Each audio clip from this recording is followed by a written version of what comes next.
This is a Skeptic Frogs production. Fire. Air.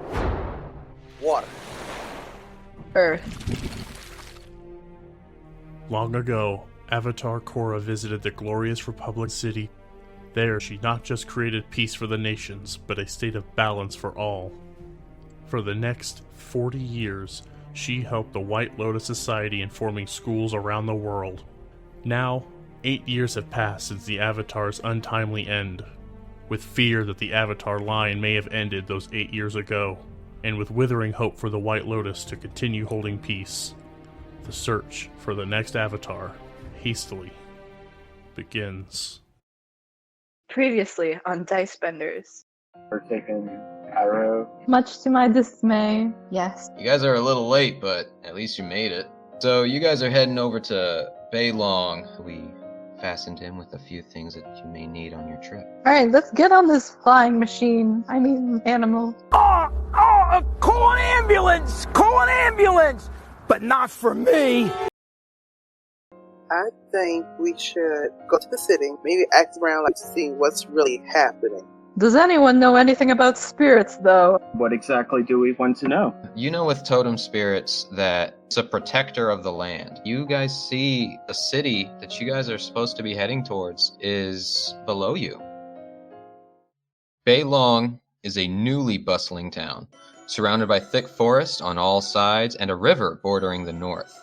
Buildings that are sprawled at seemingly organized random but near brand new architecture leaves you to believe that the city is not that old. Within the square, there seems to be a massive gathering of individuals and bursts of fire at random within its center. The southern edge of town rests what looks to be a not run down, but older stable and hut. That's one of the many lesser detailed buildings that, from the sky, seem as though they are edging towards the line of green from the trees. You also see a tiny barren line weaving through the forest and before it that represents train tracks leading into and circling out of the city, a point where it forks west and loops back south, being a station close to the stable. On the western part of the city, against the river, you see a factory that contains the words Cabbage Corp, but the building and signage itself looks worn down and abandoned, as it's also a lone standing structure this way of town. On the eastern side, you spot a very large building surrounded by walls that stretch even over the riverbank slightly, making its way to the northern side of the waters. Everybody, while you guys are in the sky, give me perception checks. Everyone who's in the sky? Yep. So if any of you wanted to jump off of Iroh, and tell those vultures that they can't get away from you that easy. That's something Jaeger really wants to do. Oh yeah, I'm pretty sure it ate you inside. That nice fresh meat fell down to the ground. And Those Kevin, flying hold cats on will to- taste my steel. Kevin look at you like, yeah, no, you ain't doing that. Alright, so what did everybody get? Taro got a 5. Dirty wow. 20. Alright. Jaeger got a 19. Jaeger. Your name doesn't even start with the same letter. It sounds like it does. Alright, so Yang, what did you get? I got a 6. Okay, so it's just Kevin and Jaeger. Jaeger, you said you got a 19? Alright. So the two of you, you guys seem to have some pretty good eyes, and you're able to spot this type of stuff. You see streets and a few less modern cars, street lights powered by gas that doesn't seem to emit the same type of light that a light bulb would. You guys see within the square that there are many shops. You see an inn called the Stay Inn, which you're able to see from the sky through the signage. You also see a bank that has a big old coin bag. Think like money bags from Spyro, but not. Called the UPEN National Bank. And that's just within the inner city, the city commons. You also see, looking away from the city, against the flow of water, so you're looking to the east. Your eyes can barely spot it, but you do still see a widening in the river that rests what looks to be a small island that seems covered in trees. There seems to be like a barren patch on that island that there are no trees. But that is everything that you guys see. You guys are dropping down to Kiel Iro. Where would you like to drop down by? Yang, since you are the driver, where you want to drop them? I'll probably want to land just on the outside of the village, or but also near the water. Okay. The edge of town, on that side. So you're trying to land near the water. So you've got the side to the east where the big building is, and then the side to the west that has the factory. Those are the only spots that are near the water that aren't in town that you can land. I guess the big building, not the factory. Okay, so you drop down onto the eastern side of town, outside of the big walls that are surrounding. Now that you are closer, seems to be just one building that's surrounded by this wall acting like a gate, kind of like, you know how Toph's family's place is? It had that big wall that was surrounding it. It's basically like that, long story short. You guys do see even guards are walking the perimeter of the place, so you kind of avoid that just enough. You land near the tree line, far enough away to where no one's going to bother you from anything. I immediately jump off of Iro and run towards where he's been. Okay, yeah, you see you're able to look at the wounds. He's got more wounds on his tail than he does on his left side, but those are both where he has taken some damage. I am going to get off of Iro with the healer's kit. Well, actually, since it looks like I'm now near water, I'm going to jump off of Iro and use healing wound on him. The water is a bit of a distance from you. You would have to walk 5 minutes, fill up your pack, and then walk all the way back. Because you'd have to go around that large building. Gotcha. The wall. Okay. But you are a waterbender. There's when I picture you, you have water skins with you. So I mean, it's your character, so I'm not telling you what you have, but it's just what I see. I would think a waterbender would carry water with them, just like Katara does. Yeah. I'm taking my water skin pouch, my water bending skin pouch, and I'm going to go heal his tail so that he get better using my healing water. It acts like cure wounds. Yep, it acts like cure wounds. For the listeners, it also it does take a chi point to use cure wounds, and Iro's worth it. He's worth it. Okay, so you spend a chi point, and also as you are healing, not just roll health, but also roll a medicine check. Okay. So first, rolling a D8 plus my modifier. 8 plus my modifier, which is plus 2, so that's 10. And you said medicine check? Yes. Alright, and for a medicine check, natural 20. Beautiful. For the listeners and for you guys as well, this is something Kevin and I talked about before. Because this is Avatar, they don't have healing potions and stuff like that as normal. So waterbenders are pretty important, pretty useful, because they can heal. We have it to where the healing water is a full action rather than a bonus action. But to make up for the extra amount of time needed to do it, every healing water, you roll a medicine check. And with the class sheets that we use, if you roll a nat 20 on a medicine check, you get a crit heal die, so you get an extra healing boost. So every heal is going to have a medicine check to go with it. You rolled a nat 20, so you are able to add your healing, your crit heal dice. So go ahead and roll that as well. What's the crit dice again? You are only level 3, right? Right.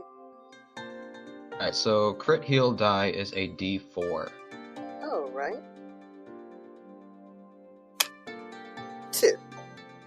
Alright, so there's an extra 2 health.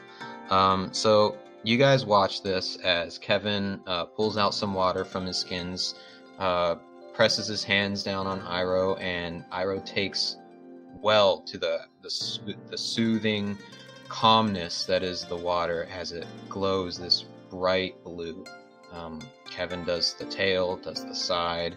Iroh looks healed up for the, I forget how much exactly you said. I actually didn't write it down, which I should have. That was my mistake. But Iroh looks healthier, looks happier, and looks better, and starts panting, turns around to look at you, Kevin, just goes, and like tries to jump on you like a big dog would to lick your face. That's okay. At least you're feeling better. As I'm healing, I'm kind of picking off, like, I think from the tail, when you ain't cut it off, we got a little vulture paw print here. Oh, claws on it.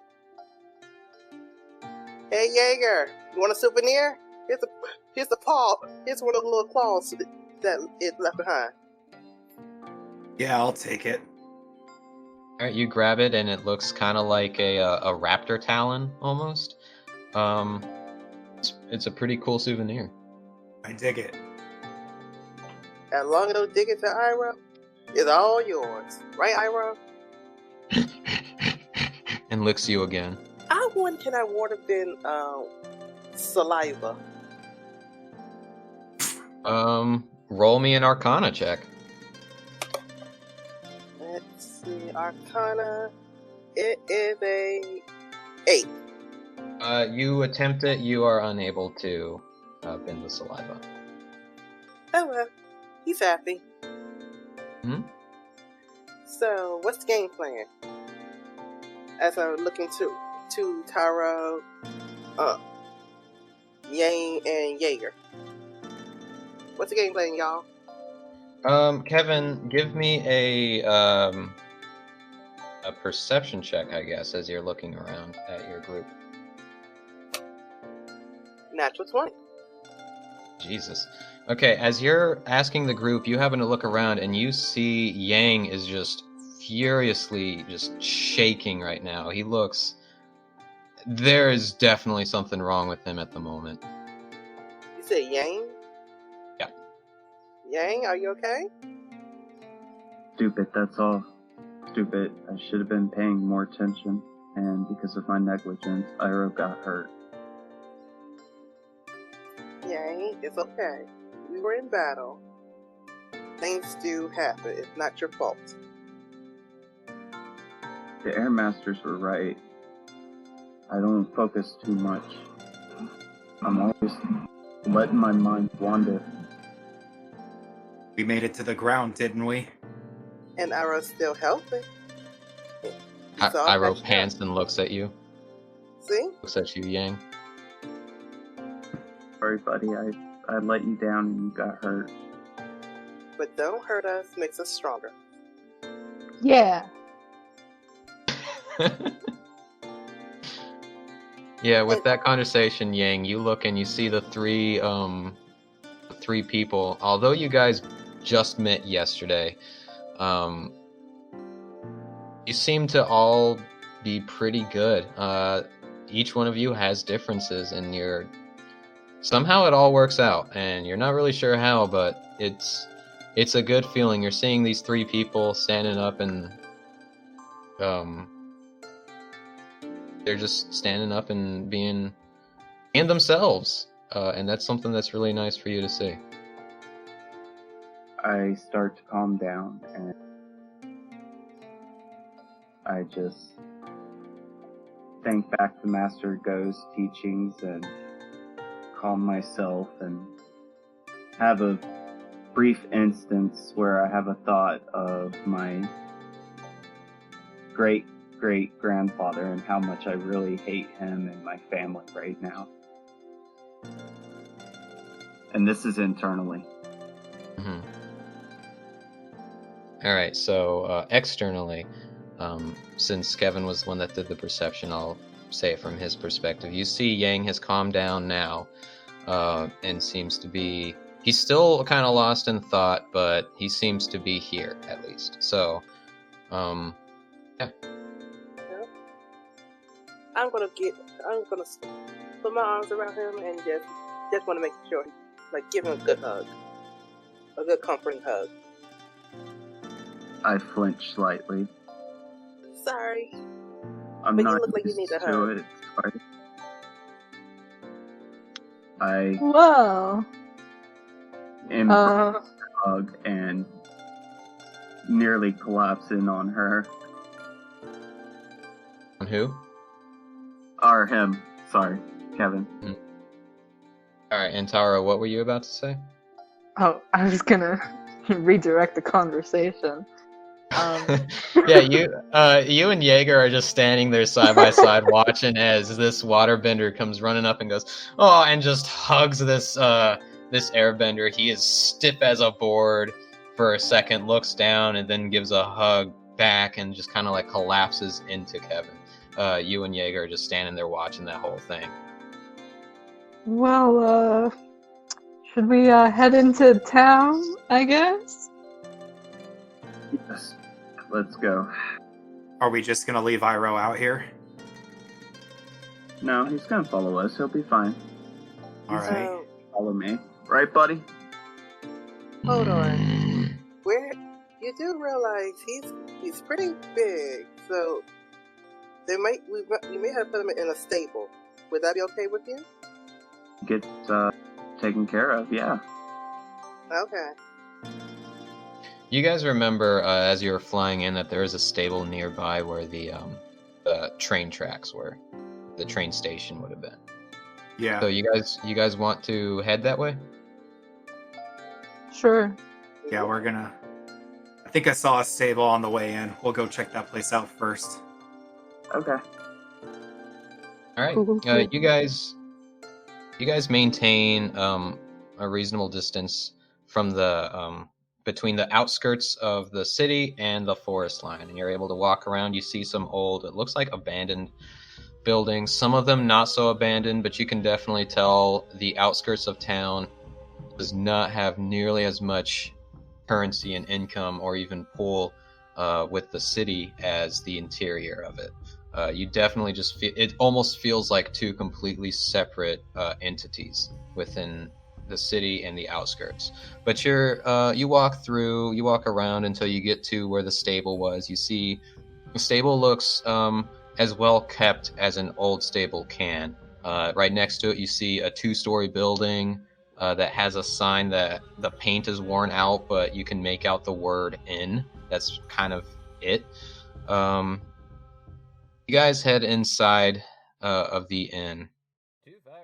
See, the lighting in here is dull. A woman is sweeping the floor, and a man is absent-mindedly listening to the radio behind the counter.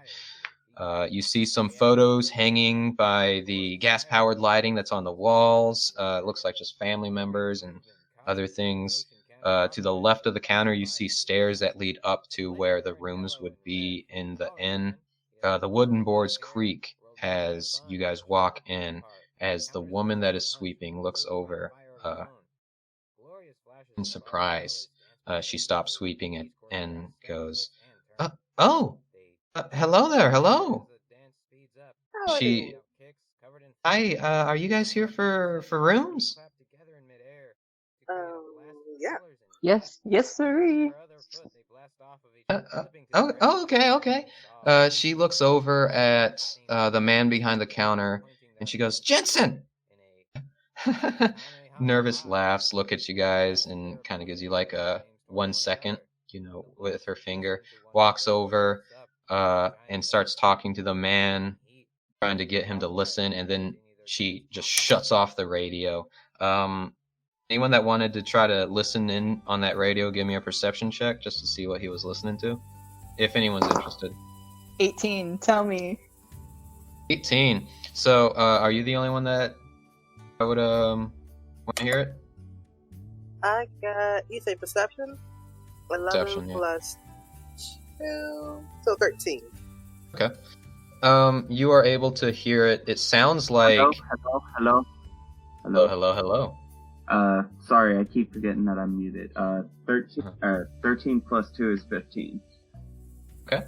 So yeah, you guys are able to hear this just as she's about to turn it off. You're hearing something about, it seems like commentary. You know how back in the day, radios used to commentate on sport matches and stuff like that. But it sounds like this is more of a commentary on some demonstration of firebending or something. You recall while you were flying into the city, within the town square, there seemed to have been bursts of fire. So you, maybe what he's listening to has to do with what's going on in town. But she shuts it off, and he suddenly wakes up from staring into from listening into the radio, and he goes, "Oh, Chifa, what?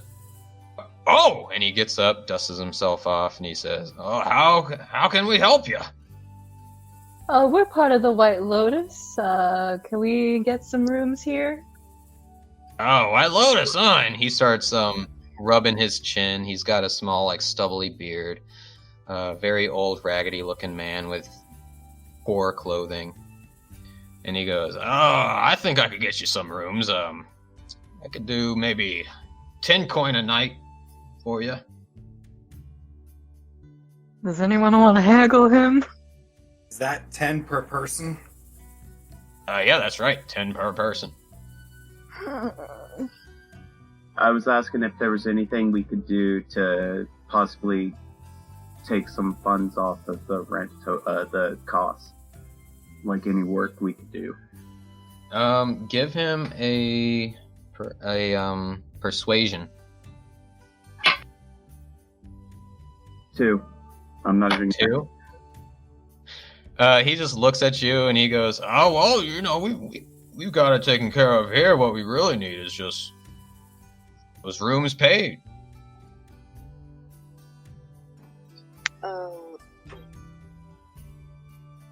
How many rooms is that for?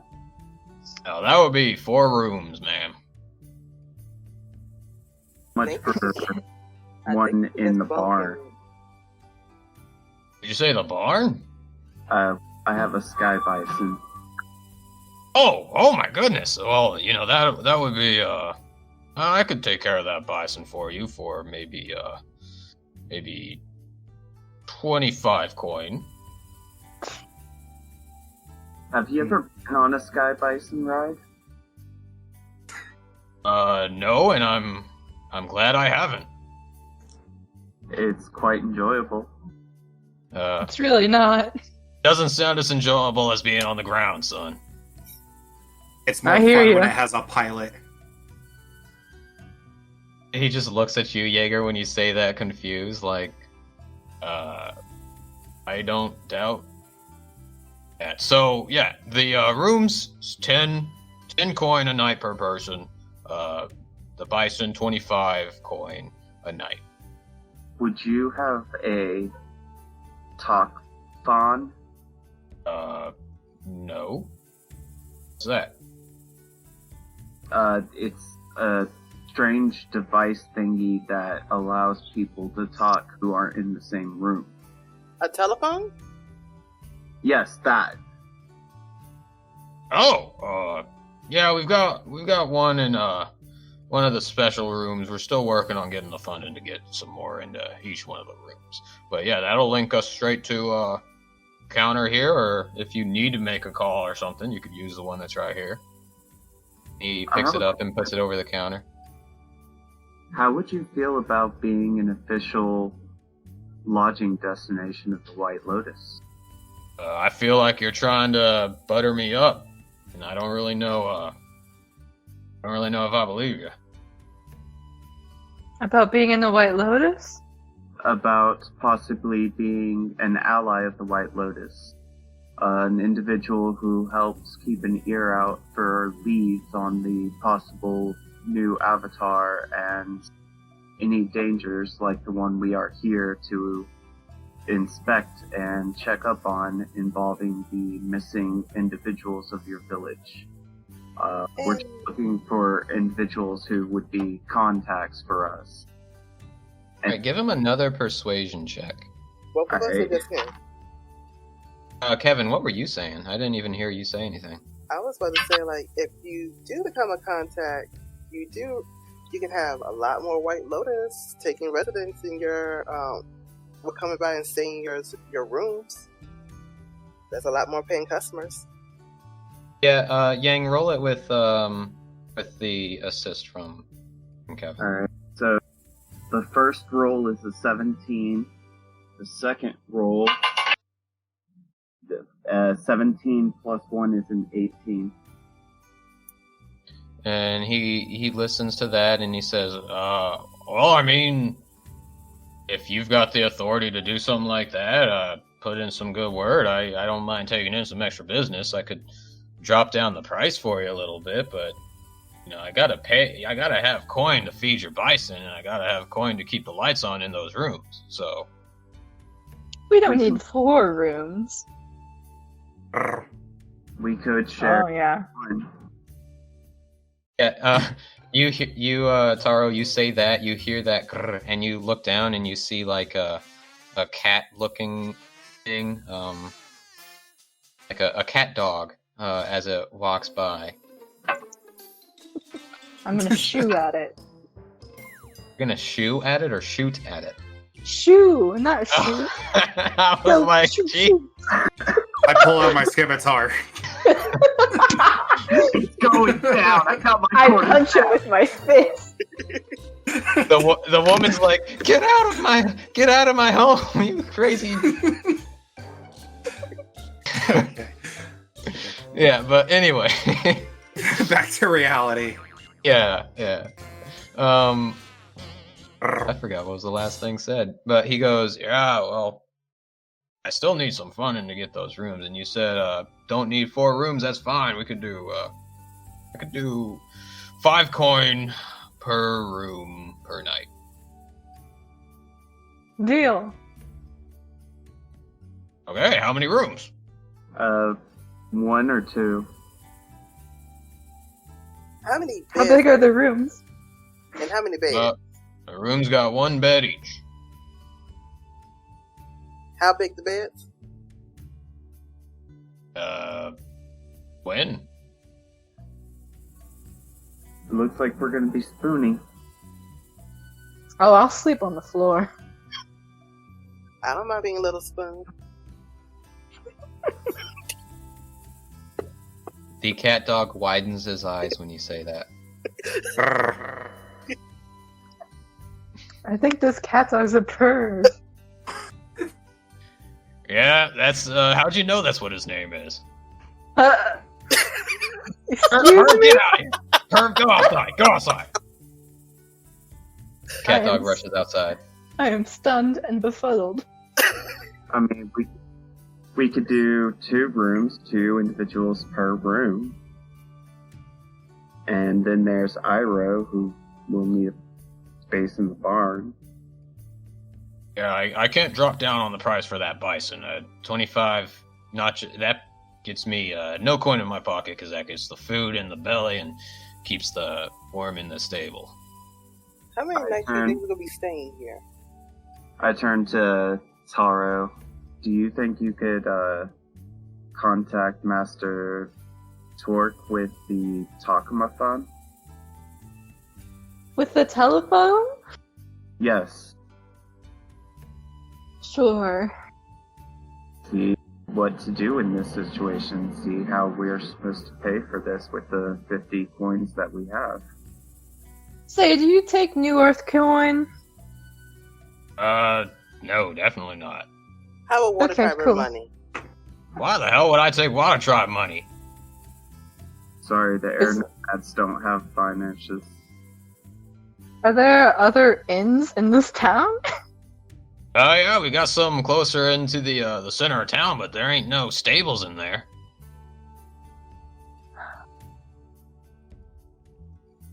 Well, The second I place, guess. let's pay him the money, and I'm going straight to the bank so I can do some exchanging funds. I'm gonna join you. Alright. All right, so he just puts his hand out for the coin. How much are you guys giving him? That's 35, right? For the one night? You guys are doing 2 rooms, stable, 1 night, right? So far, Yes. yeah. So yep, that would be 35. Okay. All right, you hand it to him, and he goes, "Oh, yeah," and he puts it in his pocket, and he says, "Pleasure doing business with y'all, pleasure." And he sits down and turns his radio back on. I have a question. he Where just would kinda one waves. be able to compete in that tournament that you're listening to? He goes, "This ain't no tournament. This is a showing." Showing of what? He just kind of waves his hand, and the woman walks up, and she just shakes her head and is like, I'm sorry, my husband is he is fixated on that thing. We never should have purchased it." And she looks at him menacingly. He doesn't even pay her any mind. But she turns back to you guys and says, "There's been some people coming in to do some tour that they're doing around the country. They call themselves the Dragon Dancers." So he's just listening to their concert, pretty much. Can I do a roll to see if I know anything about them? Yeah, you could do that. Jaeger, you could do that too, since they are firebenders. You might have heard of them. Do history. 5. 15. Jaeger, you've heard of these guys. You know Shang hates it because he thinks that they're doing shows for money, and firebending should not be.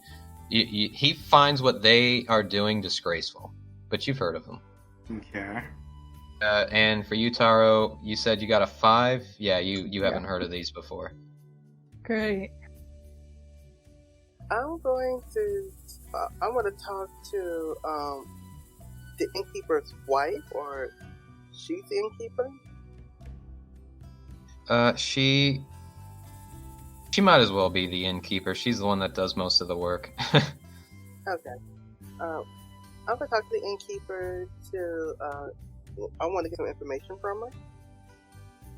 Okay, yeah, she went back to sweeping after you guys started calling if you knew who the Dragon Dancers were. And she looks over and it's like, yeah, hey. Hi. Oh, I'm sorry. We're doing all this talking, and I haven't even catch your name. My name is Kevin. What's your name?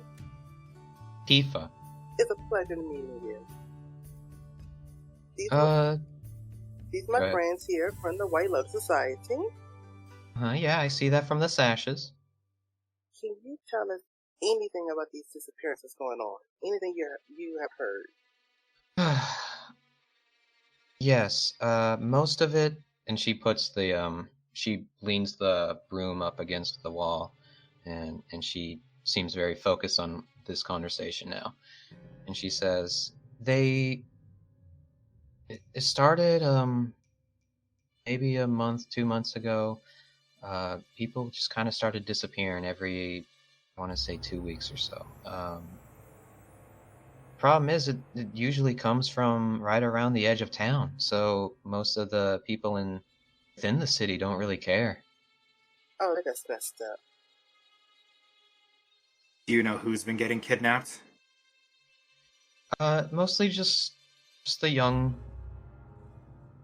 folk, some middle-aged ones. No, nobody in particular. It doesn't really seem like anyone is any. There's no real connections, and you hear her husband speak up, and he goes, "I think it's just them youngins getting out of town, trying to find a new life somewhere else. That's all I think it is." So, were there like drag marks? Were there any flaws? Or did it just straight up vanish? I don't really go out and see the sights. I just happen to hear it from people, from neighbors that have seen them. Wake up one morning and the people are gone. On the outskirts of town, are there any law enforcement or any guards? Like, see the guards around the city, like the inner city parts, but I don't see any guards out here. Or do they even care?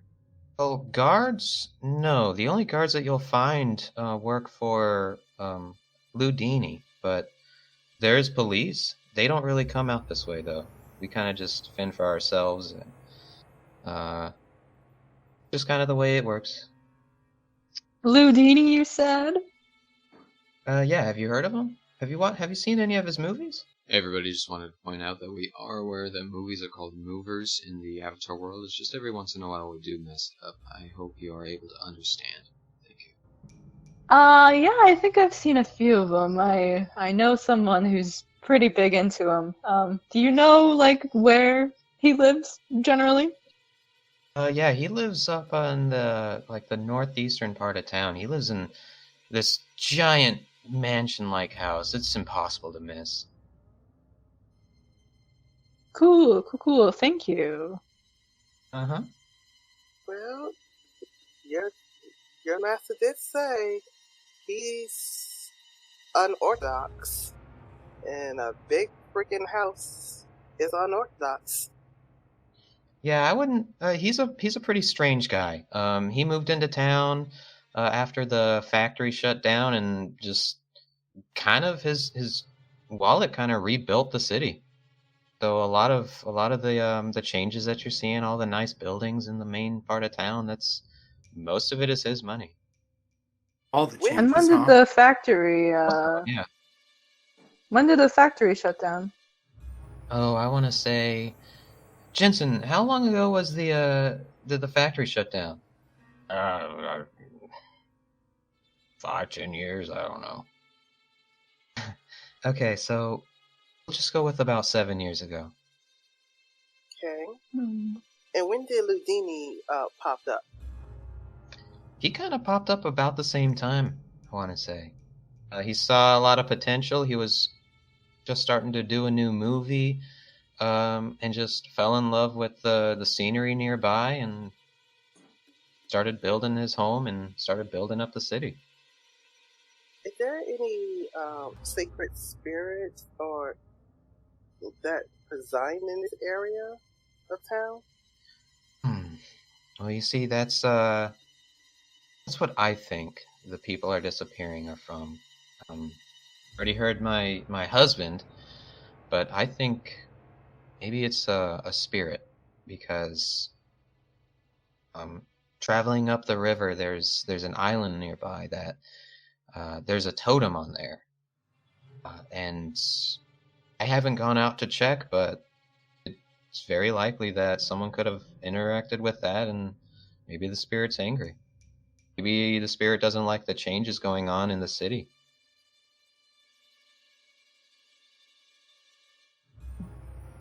But these changes have been happening in the city for more than 7 years, right? Yeah, and that's why I think her idea just doesn't make sense. Well, no one asked you, Jensen. I'm gonna go to the door and take a look outside. What time of day is it roughly?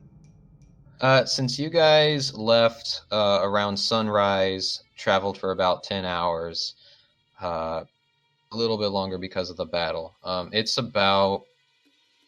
It's just after midday. You still got a good 7 or 8 hours of daylight left. I turn to the party and look down for a minute and bring my hand up to my chin as if I'm thinking. I stop, look at everybody. I'm gonna take Iroh up the river, scope out the island. Do you want someone to come with you? I'll go with you. Yeah, I feel the two spiritual ones should go. Yeah, y'all go be spirity, I guess. You two check Okay. out the cities. I'm down. Because one, we may. I'm gonna hand you my my water bending my water tribe money. Can you do me a favor? Head to the bank and get the change out for me. I got you. And I'm handing her like 20 pieces of water bending money, just so we can get like some regular coinage for this area. Okay, so yeah, Taro, you have 20 Water Tribe coin in your possession. Kevin, you no longer have 20. Got it. Yang pats his pocketless outfit and is like, "Sorry, I have nothing to exchange." You're Don't worry about fine. that. Alright, so the party is splitting up. We are doing Kevin and Yang go out to the island. Taro and Jaeger, you guys are heading into the city. Yeah. Yeah. Alright, so you guys split up. This is going to be interesting. Do we get the keys for the rooms? Yeah, he hands you the keys after he handed you, or after you Okay. handed him the gold. So you guys have the room keys. You guys just got 2 of them. So we'll give 1 to you, Taro, and then 1 to Kevin or Yang, whichever one wants it. I'll take the key. Okay, so Taro, you have a key. Kevin, you have a key. Let's do something fun. Since we have 2 different parties, let's do a roll for initiative. 1 person from one party, 1 person from the other. We'll see which story to do first. Before Kevin and I take off, I ask Jaeger and Taro to grab, if they could potentially grab a peach and a handful of tea leaves. Peach and tea leaves. Yes. Please. I'll remember What kind that. of tea leaves? Iro isn't picky. He loves tea. Oh, it's for... Okay. Yeah, I feel like I promise I'll pay you guys back. I feel like he deserves something because of my negligence. Don't worry your little head about that. Alrighty. You ready, Kevin? Ready. Oh, it's the police. And I'm gonna mute and let Kevin roll for us. Alright. Kevin, just in case you want to use my initiative, it's +4. But there's police going by, so I have to mute. That's why I'm not rolling. Gotcha. Mhm. Using Yang's initiative, I got 15 plus Yang, so that's 19. Okay, and group 2, what are you guys doing? Taro, you You want wanna to roll? I'd rather My you rolls are roll. bad. I've, Oh, okay. Oh, God. I've rolled Okay. like 3 different natural ones, so... Okay. Well, I don't think anything I can do can beat a 19, and it sure doesn't. Got a 12. Alright, so we are going to start with Kevin and Yang first. You guys get on the Bison. This is the first time the party has gone on a mission, and in the first mission you guys have split up. That's always a good thing for D&D. It's always a good idea in horror movies, too. I know. Absolutely. I But tell- anyway, I tell Iro to give Jaeger and Taro a kiss before we leave. he puckers his big bison lips. You thought that when he said give a kiss that it would have been his tongue. No, he's literally trying to give you a kiss. I'm gonna pat him on the nose. He looks a little sad and disappointed, but turns to Jaeger with big bison eyes, like puppy dog eyes, and like gestures for a kiss. This is making me severely uncomfortable.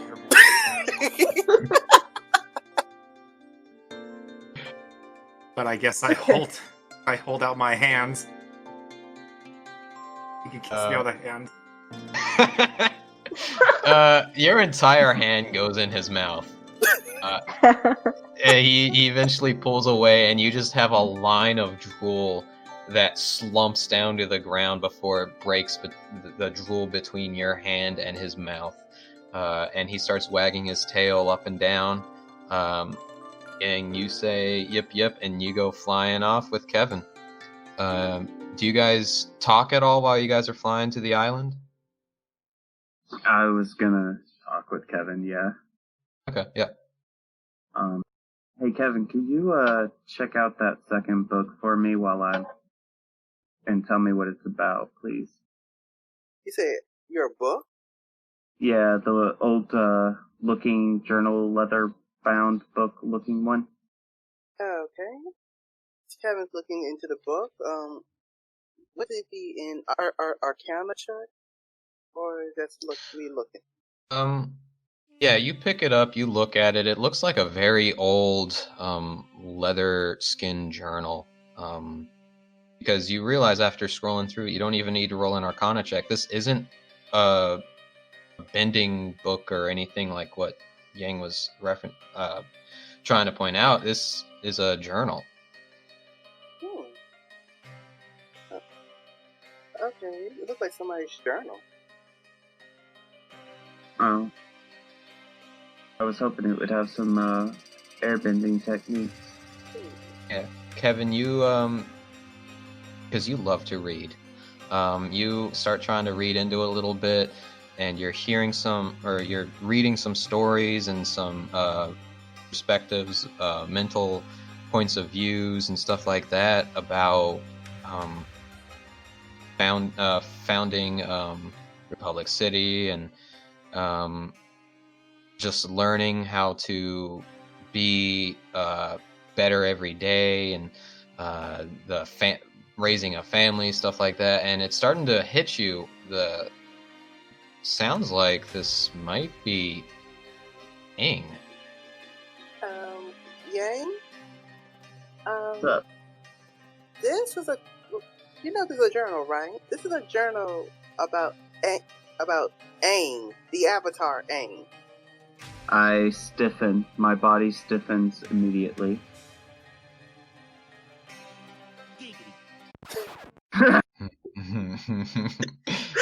And now I am at the point where I have to choose to edit that or leave it. I'll leave it. It's always a tough choice. This is gonna be hard. But well, just as his body is. Anyway, I'm sorry. Go on. Continue, please. I immediately let go of the reins and jump backwards and snatch the book out of Kevin's hands. And start Kevin's going to go. Well, consider like Yang is wanting the journal. I don't want those reins. All right, yeah, you kind of panic and I'm just gonna tumble your way over there. Yeah. Go ahead. So I'm going to move myself to Iroh's reins just to make sure we're on course. You know, I know Iroh's intelligent; he can do it, but I just want to make sure it's just like a mental comfort for him. Well, roll me an animal handling check. 16. All right. Yep, you are able to. You feel some struggle at first, because the way you control the reins is entirely different from Yang, but Iroh recognizes that it's you, Kevin, and you guys readjust your course. We're going to cut over to Taro and Jaeger at this point. So you guys just saw the bison take off after, I'm sure Jaeger kind of shakes off his hand of all of the Uki love that you got. And you two are standing in front of each other outside of the inn. So, the bank? To the bank. Okay. You guys start heading into town. Taro, you're kind of familiar with cities and stuff like that. Jaeger, not so much. But you're starting to see the closer you get into the center of town, the more bustling it gets. You're seeing the street lights. You're seeing some payphones on the corners of some of the streets. Different kinds of shops that seem to be home like little mom and pop shops. You're seeing some more industrialized things. Jaeger, this totally shocks you. You're seeing like automobiles driving down the roads. I'm sure that startles you a little bit. Taro is able to calm you down, but you guys make your way into the city and into the bank. You remember where it was from up in the sky, or at least I think Jaeger was the one that was able to figure it out. You guys walk in, and it seems to be a fairly bustling bank, just as the outside is as busy of a street. Walk up to one of the tellers, and she looks up at you too, and a big smile on her face, and she says, "Hi, what can I do for you?" Hi, I'd like to make a couple of exchanges. A couple exchanges, huh? Okay. What would you like? Well, I have this water money, and she's gonna give the 20 water money. And I also have this New Earth coin, and she's gonna give 40 of her New Earth coin. Okay. Are you making a deposit, an exchange? We'd like to exchange it for U-Pen coin, please. All right. Coming right up. And she grabs the stuff, starts shifting some stuff as she is getting everything ready for you.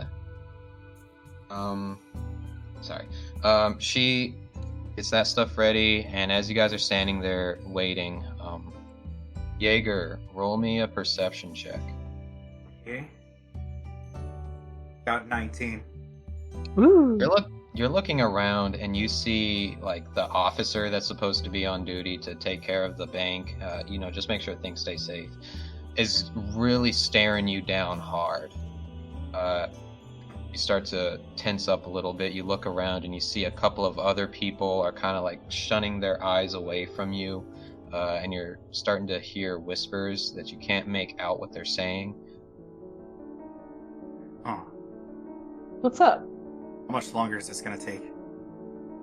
Ask the teller. Hey, money lady. Huh? How much longer is this gonna take?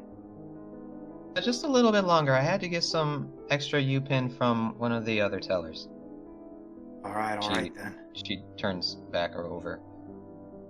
You're starting to see the officers starting to walk slowly towards you. Some of the people are... you're looking around, and Taro, you're starting to realize it now too. There seems to just be like a divide between the two of you and the people in the bank. You feel some like heavy air around you right now. I'm gonna whisper to Jaeger and be like, "What's their deal?" Just show them your sash and tell them I'm your prisoner. Why don't you show them your sash? They're not gonna believe me. Trust me. Okay. You said the officer is approaching us? Yeah, the officer is now coming up to you guys. He's fairly close. Can I help you? Yeah, is he with you? Yes, we're part of the White Lotus Society. Both of you? Yes. He looks at Jaeger, looks back at you. Wow, they take just about anybody from the streets these days, don't they? And what's that supposed to mean? You... You know what his people have done, right? It doesn't matter to me. It definitely matters to the people in this city. And he looks over at you, Jaeger, and he's like, "It's probably best if you wait outside." I just look him dead in the eye. And I start making my way outside. The teller comes up as Jaeger walks away and puts down a big sack of money, and she goes, "Here you go." "Oh, where'd your friend go?" You know how it is.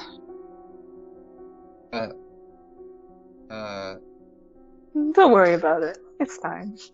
You grab the money and you just start walking out. The teller and the banker, or the teller and the officer, they start talking to each other. And as you're walking, you glance back and you see the teller's eyes kind of widen and look back over to you as you close the door. You two are standing outside in the busy street again. Jaeger's just standing there, probably looking out into the street. How much money did we get? She exchanged everything for UP coin. Oh, I so thought it's you just were like asking me for a second. I was like really confused. no, yeah, that was a DM question. Okay. So 60 U pen? Okay. And you two are standing in some awkward silence. Although you guys are surrounded by people, it feels like the air around you guys have kind of frozen. Like you're thinking to yourself, what was all that about? Jaeger's thinking to himself, here too, huh? Thank you everyone for listening to Book 1 Search, Episode 5, The City You Belong. If you enjoyed hearing this podcast, then follow us on Facebook and Twitter, and listen to us on Apple Podcasts, Spotify, and YouTube, all under the name DicebendersDnD. Dicebenders is homebrew Dungeons & Dragons 5th edition live-action playcast using class models partially based on dndwiki.com. This game is set in the world of Avatar, created by Michael Dante DiMartino and Brian Cagnesco, published by Nickelodeon. All credits for music and sounds will be found in the show notes. Special shout out to our #1 fan, Craig, the cat dog's kryptonite.